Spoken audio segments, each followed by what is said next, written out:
Aten Capital les canta las 40. 4 décadas de lucha, 4 décadas en defensa de la educación pública. Aten Capital les canta las 40. Repaso semanal de la actualidad de nuestro sindicato. Hola, buenas tardes, buenos días. Estamos nuevamente en un nuevo XL, Aten les canta las 40. Hoy con nuestro compañero, secretario adjunto de Aten Capital, Raúl Esparza. Hola, Raúl. Hola, Laura. Hola a todos los compañeros, las compañeras, a los vecinos de toda la comunidad que nos están escuchando. Sabemos que se escucha en toda la provincia, así que estamos muy contentos de eso. Así que nos sigan, además de escucharnos en Chosmalal, en Junín, en Cutralcó, en Centenario y también acá en Neuquén, que nos sigan por las redes.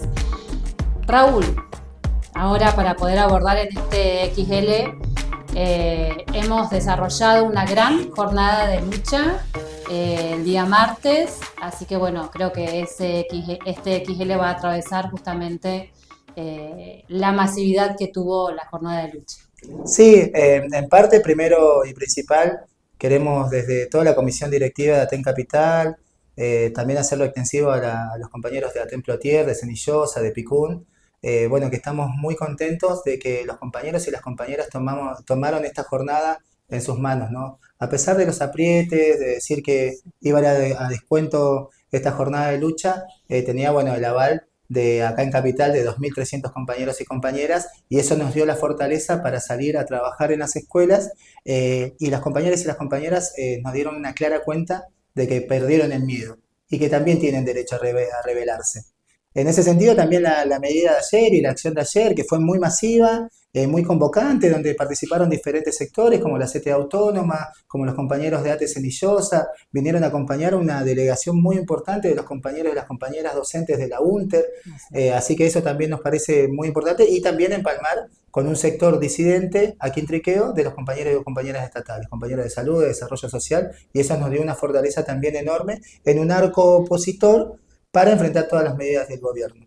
Así es. Y también esto se da dentro de un contexto socioeconómico a nivel nacional, donde la caída de la imagen positiva del gobierno nacional está en picada libre, pero que tiene que ver con las serias medidas económicas y políticas que han tomado en detrimento de la clase trabajadora, de los derechos que tiene la clase trabajadora. Venimos de una serie de reformas, las reformas laborales, también venimos de la reforma al código de los glaciares, ¿no? Que ataca el derecho al agua, un derecho que es vital para la vida de todos los pueblos, de toda la población. Y bueno, y en ese sentido también las medidas económicas que está tomando, con muchísimos despidos a nivel nacional, con muchísimos sueldos por debajo de la línea de la canasta familiar, de la línea de pobreza también, donde a nivel nacional los alquileres se llevan más de la mitad de los sueldos de los trabajadores y las trabajadoras.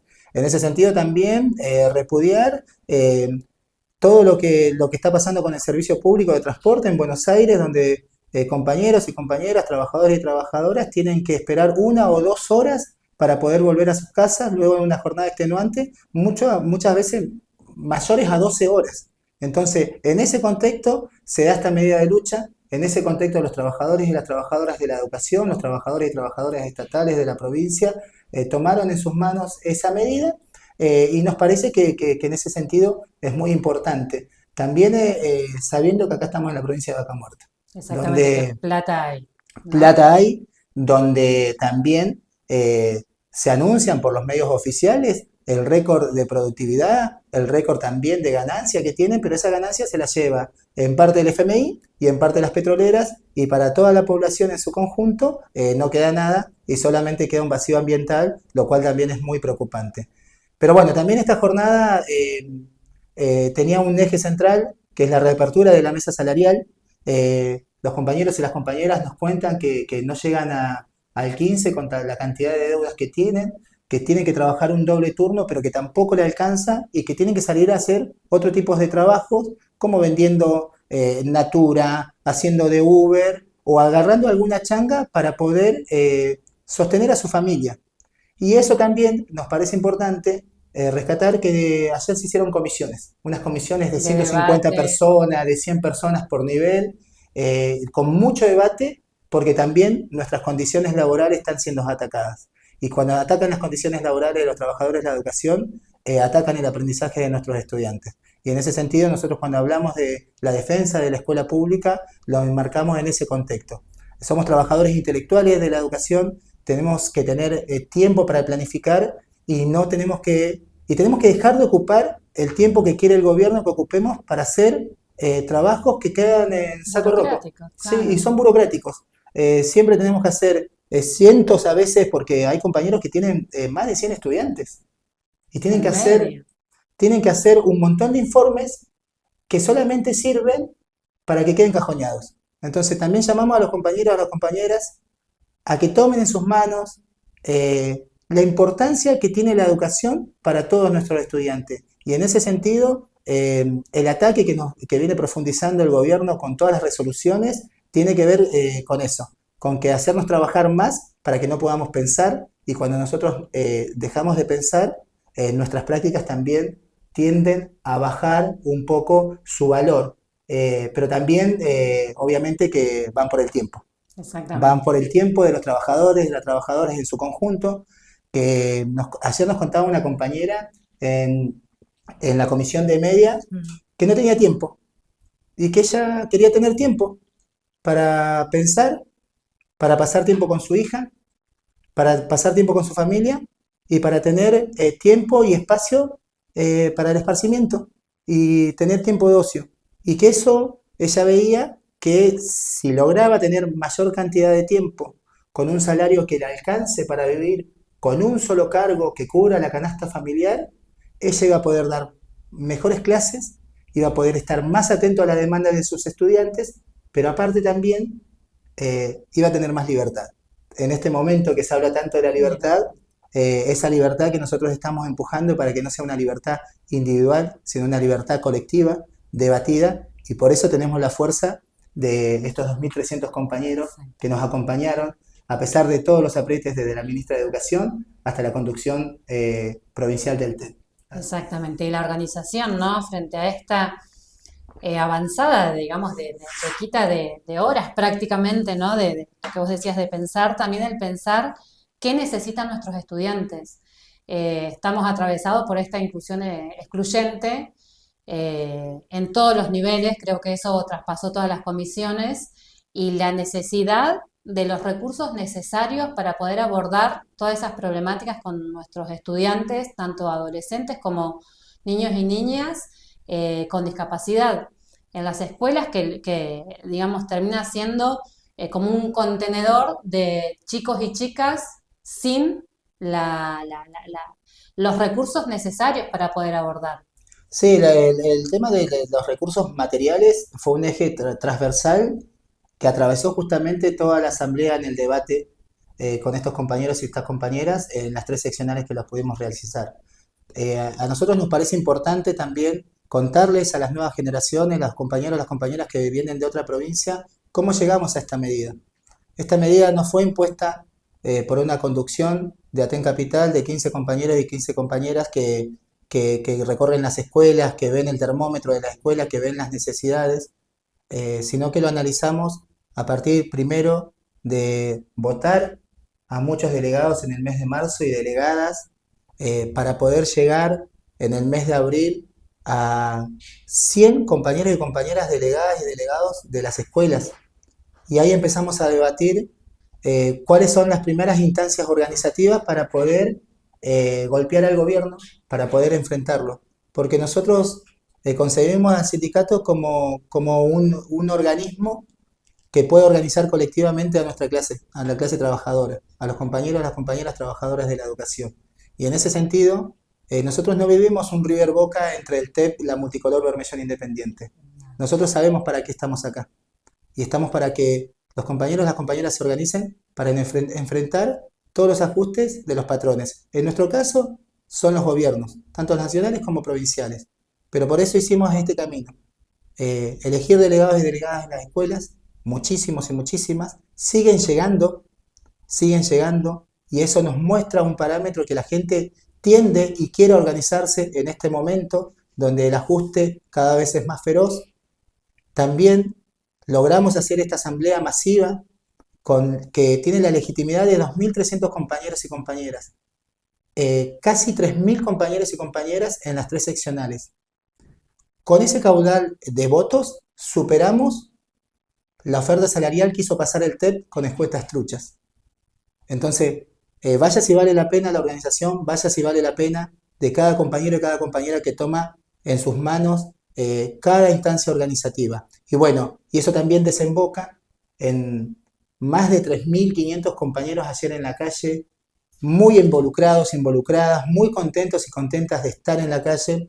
La verdad que agradecer también cada saludo diciendo que era lo que teníamos que hacer, que estamos en buen camino. Y bueno, compañeros y compañeras de todo el interior, de todas las seccionales, nosotros humildemente, pero firmemente también, llamamos a que tomen la campaña para exigir que ATEN Provincial llame a las asambleas que tienen que convocar en todas las seccionales para poder tener un mandato que se discuta en el plenario de secretarios generales y empecemos a enfrentar al gobierno. Porque ellos, mientras nos sacaron las licencias, nosotros fuimos por la avanzada para enfrentar al gobierno y organizamos a nuestros compañeros, a nuestras compañeras, para que 2.300 compañeros y compañeras vayan a una asamblea y voten cuál es el destino medianamente a corto plazo que quieren llevar adelante. Así que en ese sentido estamos muy contentos y muy contentas de la jornada de ayer, pero ahora ya estamos pensando en qué es lo que tenemos que hacer. Un datito y el último para cerrar. Fuimos 2 veces a ATEN Provincial, donde tienen más de 30 licencias, y esa sede, la ATEN Provincial, estaba cerrada y no nos quisieron atender.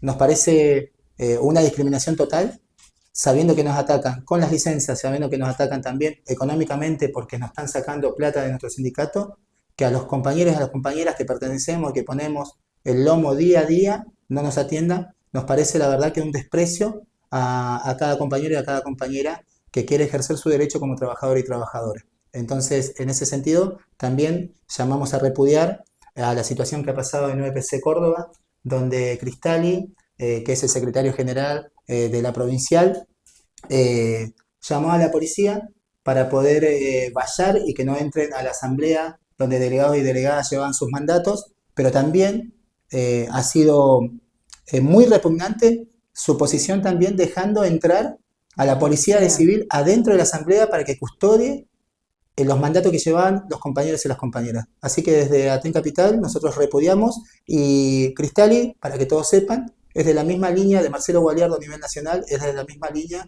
del TEP a nivel provincial. Así que repudiamos totalmente que la policía tenga injerencia en los organismos orgánicos que tiene la clase trabajadora.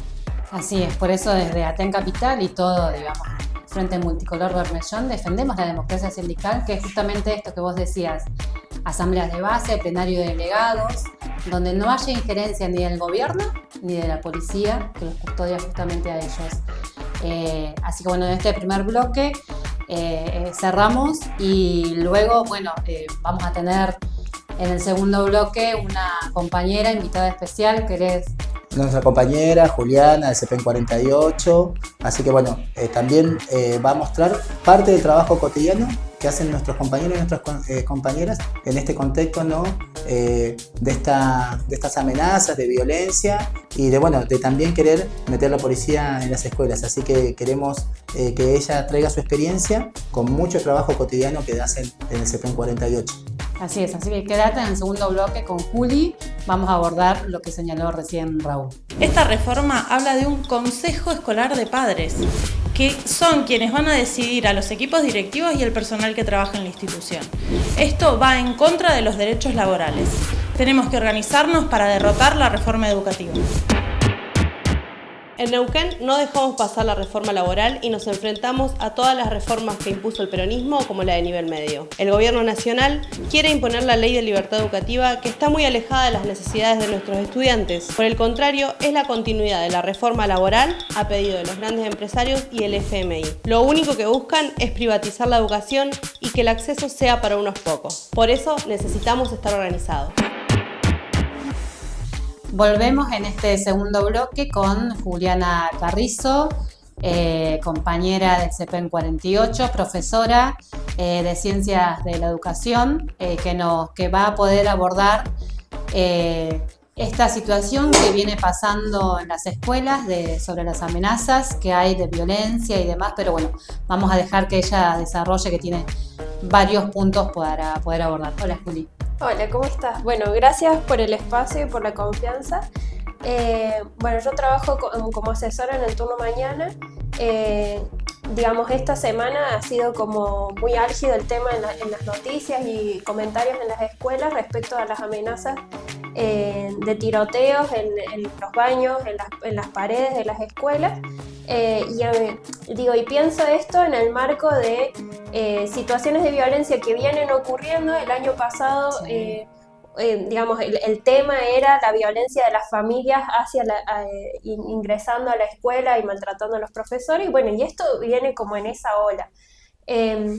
Que para mí claramente no se puede pensar solamente como una expresión de una violencia aislada o de solamente una cuestión de redes, o incluso, digo, muchos análisis tienen que ver con una cuestión moral de las familias, si están presentes, si la crianza o no.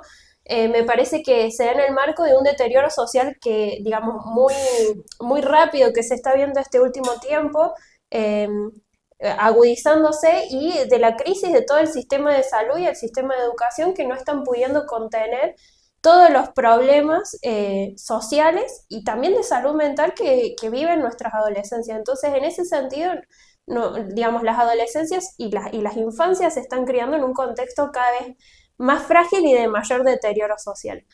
Y frente a esto, la solución, digamos, que aparece como más rápida y más inmediata es la inserción de la policía en las escuelas, algo que debería resultar más chocante, sobre todo, digo, a 50 años del último golpe militar, que le tenga que estar la policía dentro de las escuelas para controlar, chequear las mochilas de los chicos, y digamos hacer y generar todo un operativo para impedir la violencia. Y en este sentido, algunas escuelas están tomando decisiones como, bueno, que los chicos no vayan a la escuela con mochila, que vayan solo con los útiles en las manos.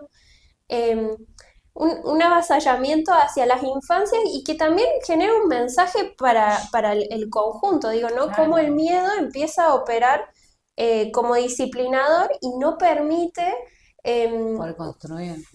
ni construir, ni reflexionar, ni pensar qué es lo que nos está pasando, ¿no? El miedo nos pone en alerta, nos inhibe la acción, y bueno, y en ese sentido creo que es muy importante que las escuelas empiecen a pensar como tres momentos importantísimos, ¿no?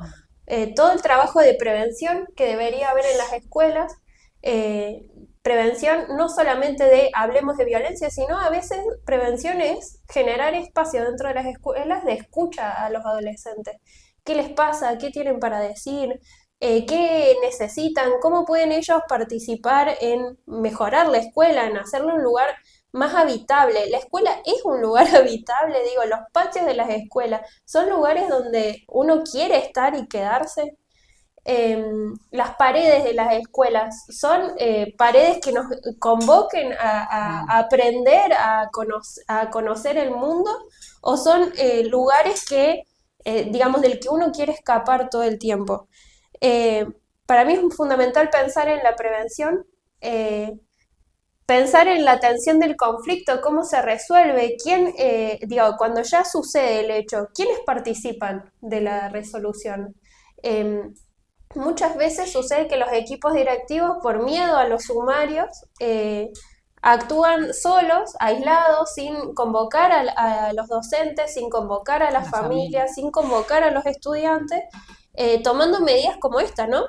Que ingrese la policía. Y ahí ya hay una pérdida de participación en la decisión de las escuelas.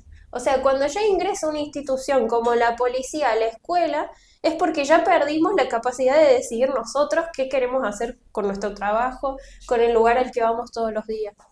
Y después creo que sí es fundamental pensar un trabajo de posvención. ¿Qué se hace después de una situación de violencia? ¿Qué se hace después de una situación que irrumpe en la cotidianidad? Para eso yo quería contar algunas de las estrategias que nosotros estamos utilizando en el 48. Nosotros el lunes convocamos a los delegados del turno mañana de tercero a quinto año. Les propusimos una serie de preguntas que vayan a trabajar a sus cursos. El día de mañana la idea es poder reunirnos todos los terceros, todos los cuartos, todos los quintos y hacer una asamblea de una puesta en común de qué reflexiones, pero también qué participación creen que pueden tener ellos en la prevención, qué participación creen que pueden tener ellos en la resolución de conflictos. Esto no quiere decir que obviamente si alguien entra armado, los vamos a poner a los pibes de escudo, no tiene que ver con eso, sino con empezar a pensar que las adolescencias también están en un lugar de fragilidad, porque no tienen espacios de autoorganización, no tienen espacios de tomar la vida, sus propias vidas en sus manos. Decisiones en su espacio, ¿no? Claro. Bueno, nosotros venimos insistiendo en este trabajo.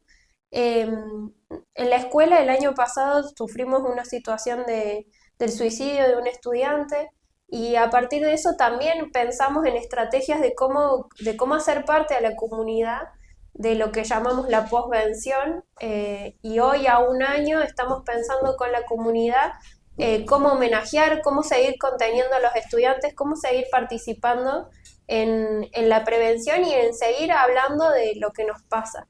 Creo que eso es fundamental, la construcción de redes. Con otras instituciones, con ¿no? otras Que instituciones, con los centros de salud de los barrios, con las bibliotecas de los barrios, con los centros recreativos. Y en ese sentido, para mí es muy importante que las escuelas, que los equipos de asesoría piensen en participar de la audiencia que va a haber el viernes. El viernes va a haber una audiencia convocada por los trabajadores de la salud. La temática es, bueno, ¿cómo está pensada la política pública en relación a la comunidad? Y tiene que ver con esto, ¿no? En un contexto de denuncia, de resistencia y de avasallamiento de los derechos, bueno, cómo analizamos la situación, pero también cómo nos empezamos a poner en contacto, cómo nos empezamos a organizar y empezamos a pensar salidas. Creo que en esto es fundamental decir que hoy las redes y hoy la participación en la audiencia pública y hoy todo este trabajo en la comunidad lo sostenemos en la escuela a base de la voluntad. O sea, es un trabajo militante sostener eso porque digamos, nuestros roles y funciones se ven totalmente presionados por un montón de, como decía antes Raúl, de pedidos de informe, de cuestiones administrativas que cada vez van retrayéndonos sobre el escritorio, y es una pelea tener que salir del escritorio y empezar a pensar, a resolver. Y demás con los estudiantes. Totalmente. Así es, así que el viernes la audiencia pública en legislatura. A las 10 de la mañana. A las 10 de la mañana, sí. Muy importante poder coordinar con todos los sectores, porque justamente lo que nosotros denunciamos es esa necesidad de poder articular con las diferentes instituciones, como vos le dijiste, los trabajadores de salud, los trabajadores sociales, para poder darle respuesta justamente a nuestros estudiantes que se ven totalmente en una sociedad frágil, ¿no? Sí. Así que... Sí, lo último que digo que me parece muy importante, que lo dijo un compañero ayer mientras estábamos en la marcha, es que el problema también es que han limitado el rol docente. O sea, los docentes no podemos desaprobar a los pibes, no podemos plantear la repitencia como algo real y necesario a veces en las trayectorias pedagógicas. Entonces se va coartando la actividad de alguna manera desde arriba, que un poco, sí, la escuela es un contenedor. Entonces, como contenedor tenemos que resolver el problema de la violencia, pero a la vez no hay ni herramientas, ni capacitaciones, ni forma de responder frente a eso. Claro, mientras el gobierno recorta, tanto provincial como nacional, y ajustan a la educación pública, ellos pretenden que nosotros, con todo eso, con lo poco que hay, respondamos o tratemos de generar propuestas en un marco que está totalmente vaciado. Sí, totalmente. Así que bueno, Juli, muchas gracias por venir, es un tema muy sentido en las escuelas y que tenemos que dar respuesta justamente desde las escuelas, qué se está haciendo y cómo involucramos a la comunidad y obviamente a los demás sectores. Así que gracias. Muchas gracias. Volvemos en el siguiente bloque con un cierre con nuestro compañero Raúl Esparza. Si la educación fuese esencial, las escuelas deberían haber estado en condiciones desde el comienzo del ciclo lectivo, cosa que no ha pasado. Por otro lado, les interesa la esencialidad para que los trabajadores de la educación no podamos organizarnos. Y si acaso la educación es una esencialidad, ¿por qué deja de ser un derecho y pasa a ser un servicio? Por favor, ¿de qué nos están hablando? Bueno, terminando este XL donde desarrollamos varias puntas de nuestros conflictos que vamos llevando adelante como Aten Capital y la organización y demás, queremos hacer un cierre con Raúl, así que todo este espacio para vos. Sí, bueno, primero saludar a Juli, que bueno, nos dio un pantallazo también, y que bueno, que rechazamos obviamente a la policía dentro de las escuelas, que quiera revisar la mochila de nuestros chicos, de nuestras chicas, nos parece inviable. Y bueno, o sea, cada protocolo que surge del gobierno cada vez es más punitivista. Entonces nosotros como trabajadores de la educación tenemos que rechazarlo. Eso como primer paréntesis, si se quiere, o como primer balance, pero bueno, y que sí que se construyan desde las escuelas con mucho intercambio de los compañeros y las compañeras con los estudiantes y las familias. Bueno, nos parece muy importante, compañeros, la acción de ayer, que redoblemos los esfuerzos, que sigamos el debate en cada una de las escuelas, que hagamos las exigencias que tenemos que hacer. Una vez más, CETERA aísla las luchas provinciales, por eso es que nosotros estamos en permanente comunicación con los compañeros de UNTER para ver qué tipo de apoyo nos podemos ir dando, así que también invitamos a apoyar a esa gran lucha docente y reivindicar la lucha que se ha dado en todo, desde el comienzo del año, de todas las luchas que se han dado a nivel nacional. Seguimos reivindicando la lucha que llevan adelante los compañeros de FATE. Son 920 familias que el gobierno y la patronal hacen todo lo posible para que esas familias queden en la calle. Así que nosotros creemos que vamos en un serio debate hacia ver cómo podemos ejecutar la unidad de los trabajadores y las trabajadoras, la coordinación entre compañeros y compañeras que tenemos las mismas necesidades y enfrentar duramente al gobierno.